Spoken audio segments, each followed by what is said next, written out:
तो जैसा कि आप देख रहे हैं कि इंटरनल इलेक्ट्रिक फील्ड और एक्सटर्नल इलेक्ट्रिक फील्ड की डायरेक्शन अपोजिट है। तो इसका मतलब क्या हुआ, नेट इलेक्ट्रिक फील्ड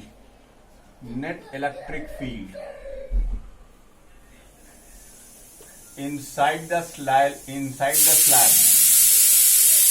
ये स्लैब के इनसाइड जो है वो नेट इलेक्ट्रिक फील्ड की वैल्यू जो है वो ये क्या हो जाएगी, E0 माइनस EI, यानी इलेक्ट्रिक फील्ड रिड्यूस कर जाएगी E। ठीक है, मैं इसके डेरिवेशन में बिल्कुल नहीं जाऊंगा क्योंकि वो आपके लिए मीनिंगलेस बात है। इस टॉपिक से आपको दो तीन चीजें काम की याद रखनी है। पहली तो ये कि पोलर मॉलिक्यूल क्या होता है, नॉन पोलर मॉलिक्यूल क्या होता है। ठीक है, पोलर मॉलिक्यूल्स वो होते हैं जिनके सेंटर ऑफ ग्रेविटी कोइंसाइड ना करें या पॉजिटिव और निगेटिव चार्ज आमने सामने हो, तो फिर वहां पर एक डाइपोल मूवमेंट होगा। नॉन पोलर मॉलिक्यूल्स उनको कहते हैं जिनके पास कोई अपना डाइपोल मूवमेंट नहीं होता, लेकिन चूंकि हम इंडिविजुअल मॉलिक्यूल से तो डील करेंगे नहीं, हम डील करेंगे स्लैब से, यानी छोटी सी, कम से कम छोटा सा एक टुकड़ा होगा, यानी एक फाइनाइट वॉल्यूम।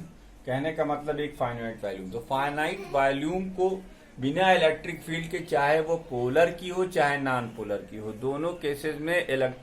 दोनों केसेस के अंदर net dipole movement per unit volume 0 होता है, चाहे वो पोलर हो चाहे नॉन पोलर। वो बस इतना आपको याद रखना है। उसके बाद पोलराइजेशन क्या होता है, पोलराइजेशन एक प्रोसेस होता है जिसकी जब हम डाइलेक्ट्रिक पर कोई इलेक्ट्रिक फील्ड अप्लाई कर देते हैं तो उसकी वजह से पॉजिटिव चार्ज उसके एक कोने में आ जाते हैं, यहाँ पर पॉजिटिव चार्ज आ जाएंगे, और दूसरे कोने में आपके निगेटिव चार्ज इंड्यूस्ड हो जाएंगे। ये इंड्यूस होते हैं बेटा, याद रखिएगा क्या होते हैं, इंड्यूस चार्जेस हैं ये। इधर पॉजिटिव चार्ज इंड्यूस होगा, इधर निगेटिव चार्ज इंड्यूस होगा।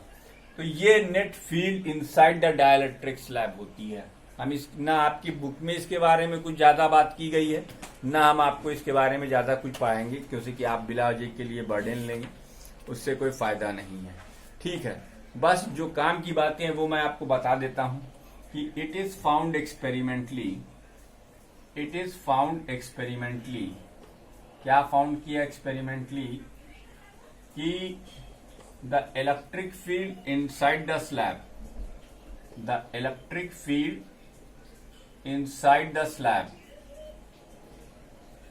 decreases by a factor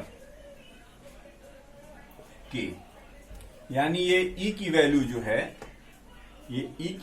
है, नेट इलेक्ट्रिक फील्ड जो है वो E0 अपॉन K हो जाएगी, E0 upon K, where K is dielectric constant. अब इसको हम डिफाइन कर देते हैं, where K is dielectric constant,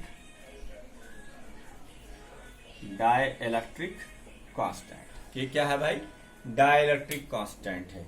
इतने फैक्टर से इलेक्ट्रिक फील्ड रिड्यूस कर, ये हम चाहें तो पूरा डिराइव कर सकते हैं, लेकिन वो आपको जरूरत नहीं है। बस आप इतना समझ लीजिए कि जब इलेक्ट्रिक फील्ड के अंदर कोई डाइलेक्ट्रिक स्लैब लगाई जाती है तो inside the dielectric slab electric field घटती है, कम हो जाती है, और वो जो कम जिस फैक्टर से होती है वो K होता है। K क्या है, डाइलेक्ट्रिक कांस्टेंट। बेटा जब इलेक्ट्रिक फील्ड घटेगी तो फिर एक और चीज घटेगी, वो है पोटेंशियल, है ना। तो इसके अंदर का पोटेंशियल भी कम हो जाएगा, तो इसको आप नोट कर लेंगे। अब हम उसके आगे बढ़ेंगे। ये पूरा आपके पास नोट हो चुका होगा, इसके आगे हम बढ़ेंगे, है ना। तो let V0 is the potential between the plates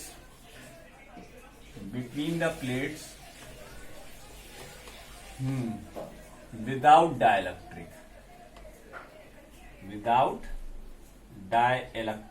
and V is the potential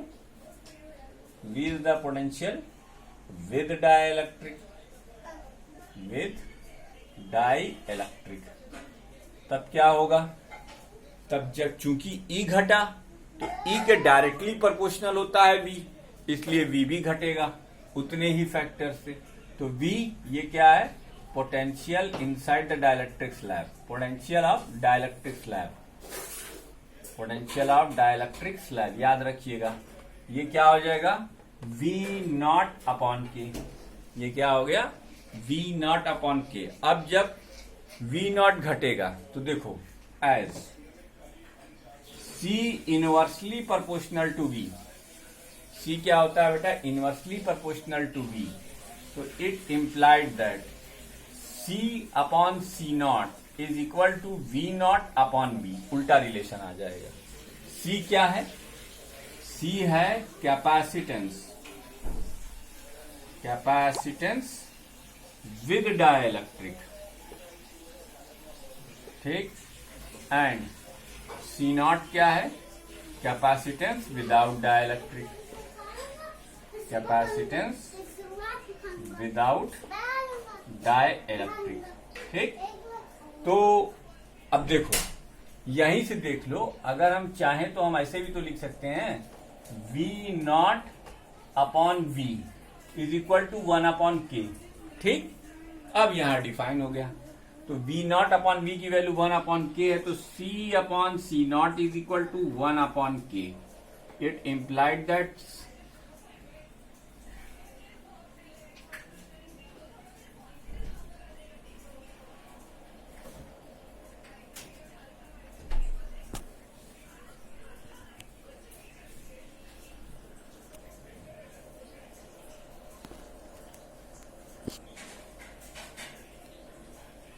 ये वी नॉट अपॉन वी जो है, ये वी नॉट अपॉन वी की वैल्यू के होगी।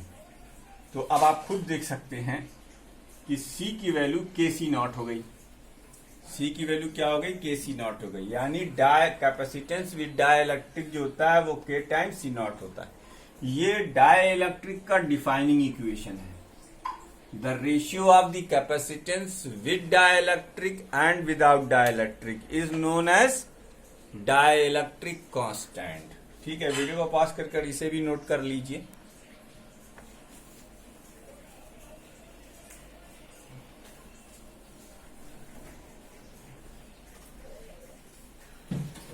तो अब के की डेफिनेशन क्या बन गई? के की डेफिनेशन बन गई the ratio of capacitance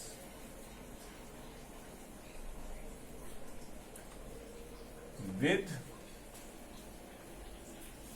dielectric and without dielectric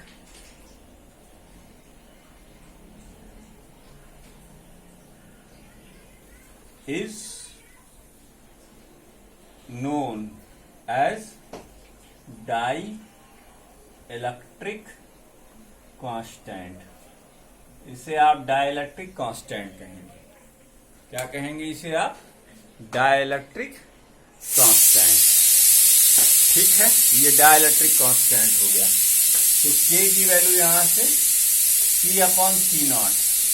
call it R is the radius of the conductor.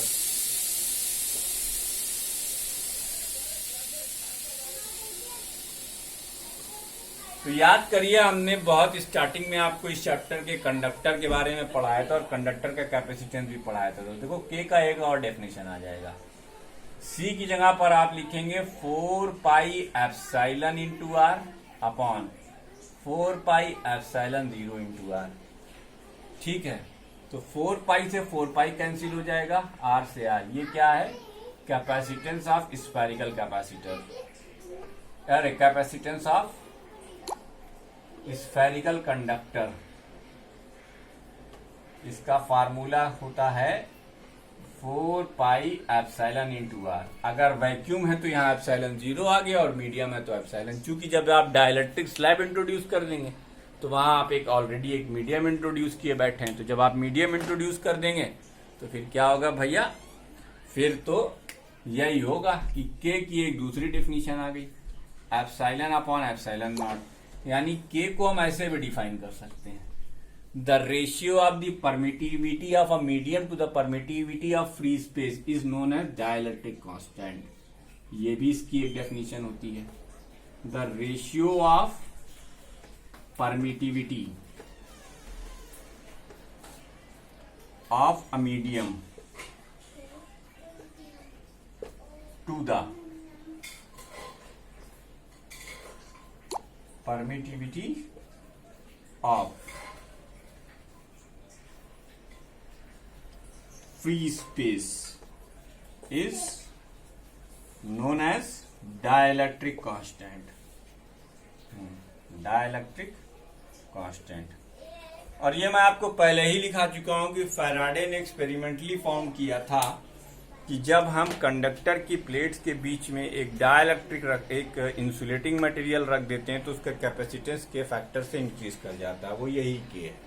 तो ये दो तरीके से के आप डिफाइन कर सकते हैं, चाहे तो स्फेरिकल कैपेसिटर वाला केस लेकर ये डिफाइन कर लीजिए, और चाहे कैपेसिटेंस प्योर रखकर, मतलब capacitance with dielectric and without dielectric रखकर ऐसे डिफाइन कर लीजिए।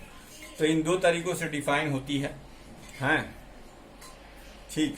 अच्छा, एक इंपॉर्टेंट क्वेश्चन यहाँ और बताता चलूँ, आप नोट कर लीजिएगा। मैं क्या क्या नोट करूँ भाई, नोट ही करने में तो मेरी हालत खराब हो जाती है। के की वैल्यू इन्फिनिटी होती है कंडक्टर के लिए, ये मैंने कूलम्ब्स लॉ के टाइम पर ही आपको लिखा दिया था, फिर से बता देता हूं। किसी कंडक्टर के लिए इन्फिनिटी होती है। क्यों होती है इन्फिनिटी? क्योंकि कंडक्टर बेचारा कोई भी चार्ज होल्ड नहीं करता है, कोई भी चार्ज कंडक्टर होल्ड नहीं करता है। ठीक है, तो जब चार्ज ही होल्ड नहीं करेगा तो नेट फील्ड जीरो होगी। अब जब नेट फील्ड जीरो होगी तो जाहिर सी बात है फिर के इन्फिनिटी होना ही होना है। ठीक, तो ये था डाइलेक्ट्रिक स्लैब। देखो ये जो हमने पढ़ा है ये पूरा थ्योरेटिकल टॉपिक है, इसके अंदर कोई भी चीज ऐसी नहीं है जो कि बहुत ज्यादा इंपॉर्टेंट हो। अब जो हम पढ़ाने जा रहे हैं, एक डेरिवेशन कराने जा रहे हैं, वो बोर्ड के पॉइंट ऑफ व्यू से इंपॉर्टेंट है। तो वीडियो को पॉज करके आप इसे नोट कर लीजिए, मैं इसे इरेज कर रहा हूं और लिखने जा रहा हूं capacitance of a capacitor with dielectric slab. ये आपका डेरिवेशन है। क्या है डेरिवेशन? डेरिवेशन है आपका capacitance of capacitor with a dielectric slab. Dielectric slab जब रख दी जाए तो उसका कैपेसिटेंस कैसे कैलकुलेट किया जाएगा। देखिए, ज्यादा परेशान होने की जरूरत नहीं है, आसान सा डेरिवेशन है। लिखिए, consider a parallel plate capacitor, parallel plate capacitor of plate area A and distance between the plate is D, and the distance between the plates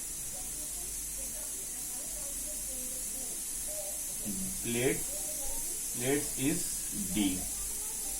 area आपने ए मान लिया और डिस्टेंस क्या मान ली? D मान ली। Let Q is the charge given to capacitor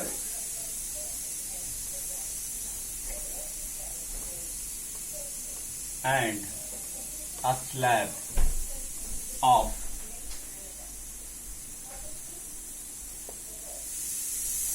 thickness C is introduced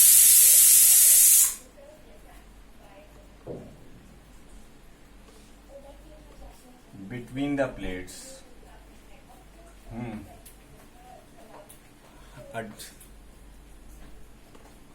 having dielectric constant के। अब ये पूरी कहानी होगी। हैविंग डाइलेक्ट्रिक कांस्टेंट के, मान लीजिए कि आपके पास एक पैरेलल प्लेट कैपेसिटर है जिसका प्लेट एरिया ए है, जिसके बीच की थिकनेस डी है, इसको हमने क्यू चार्ज दिया हुआ है और उसके बीच में हमने एक डाइलेक्ट्रिक स्लैब इंट्रोड्यूस कर दी है जिसकी थिकनेस टी है। तो पहले फिगर बना लेते हैं। ये आपका प्लस चार्ज है जो हमने कैपेसिटर की एक प्लेट को दिया है। ये आपका माइनस चार्ज, ये आपकी दूसरी प्लेट है जिस पर हमने एक माइनस चार्ज दिया हुआ है। ठीक, इनके बीच की थिकनेस आपने डी मानी है और यहाँ एक इलेक्ट्रिक फील्ड जनरेट हो जाएगी। ये एक्सटर्नल इलेक्ट्रिक फील्ड है। ठीक, अब आपने एक स्लैब इंट्रोड्यूस की है जिसका प्लेट एरिया, जिसका सरफेस एरिया ए है, लेकिन उसकी थिकनेस टी है, मतलब ये पूरी तरीके से भरी हुई नहीं है, पूरे तरीके से कैपेसिटर में भरा हुआ नहीं। हम एक स्पेशल केस देख रहे हैं जिसमें हमने एक स्पेसिफिक थिकनेस टी की एक डाइलेक्ट्रिक स्लैब इसके अंदर इंट्रोड्यूस की। तो पोलराइजेशन में ही मैं आपको सिखा चुका हूं, यहां पर प्लस चार्ज इंड्यूस्ड होंगे और यहां पर माइनस चार्ज इंड्यूस्ड होंगे, ये माइनस माइनस माइनस, और इंटरनल इलेक्ट्रिक फील्ड EI ऐसे होगी। हमें ये डिराइव करना है कि जब ये डाइलेक्ट्रिक स्लैब इसके अंदर रख दी जाए तो फिर कैपेसिटेंस का एक्सप्रेशन क्या हो जाएगा। वैसे तो पैरेलल प्लेट एयर कैपेसिटर का expression C is equal to epsilon 0 A divided by D होता है, जहां epsilon 0 permittivity of free space है, A area of the plate है और D distance between the plates है। लेकिन अब हम ये देखना चाहते हैं कि इस डाइलेक्ट्रिक स्लैब की वजह से उसके कैपेसिटेंस में क्या बदलाव हुआ। तो सबसे पहले आप लिखेंगे द इलेक्ट्रिक फील्ड, ये आपका पहला स्टेप है। हम अपनी लाइन से बिल्कुल नहीं हटेंगे, ठीक है। हमें करना क्या है, हमें पोटेंशियल निकालना है और चार्ज हमारे पास गिवन है। तो कैपेसिटेंस का डेफिनेशन होता है Q बाई V, तो V निकालना है। V निकालने के लिए हमें E पता होना चाहिए। The electric field between the plates in air medium, तो एयर मीडियम में इलेक्ट्रिक फील्ड E0 है। E0 की वैल्यू सिग्मा अपॉन एप्सिलॉन 0 होगी गॉस थ्योरम से, और इस सिग्मा की वैल्यू हम लिखेंगे Q into A by epsilon 0, sorry Q by A। ये सरफेस चार्ज डेंसिटी है। सिग्मा क्या है बेटा, सरफेस चार्ज डेंसिटी, और ये आपने किससे निकाला है, बाई गॉसेस लॉ। इसके पहले का कैपेसिटेंस, अरे पोटेंशियल के पहले का चैप्टर। अब देखो एयर मीडियम है कहाँ, D थिकनेस पूरा था, लेकिन स्लैब इंट्रोड्यूस करने के बाद इतना इधर और इतना इधर, यानी कुल D माइनस T पर एयर मीडियम है। तो electric potential, the electric potential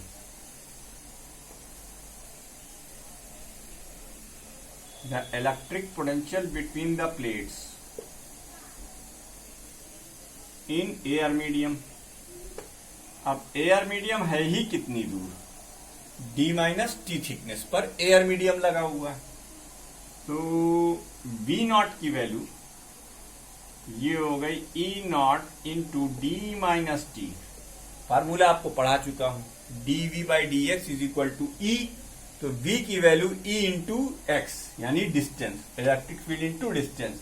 तो E0 की वैल्यू रख दीजिए Q upon A epsilon 0 D minus T, ठीक। अब ये इसका पोटेंशियल आ गया एयर मीडियम का। उसी तरीके से हम निकालेंगे the electric field between the plates in dielectric medium. देखिए the electric field between the plates in dielectric medium, इसकी वैल्यू क्या होगी भाई, गॉस थ्योरम से फिर, लेकिन इस बार हम EI लिखेंगे। EI की वैल्यू क्या होगी, सिग्मा अपॉन एप्सिलॉन। ये क्या है, परमिटिविटी ऑफ दिस मीडियम, जिसका ये डाइलेक्ट्रिक बना हुआ है उस मटेरियल की परमिटिविटी क्या है। सिग्मा की तो वैल्यू Q अपॉन A आ जाएगी और इसकी वैल्यू K एप्सिलॉन 0। अभी डेफिनेशन बताई थी कि एप्सिलॉन अपॉन एप्सिलॉन 0 की वैल्यू K होती है, तो एप्सिलॉन की वैल्यू K एप्सिलॉन 0 हो जाएगी। अब उसके बाद सिग्मा भी आप जानते हैं, मैं ये चीज यहां लिखने वाला नहीं हूं।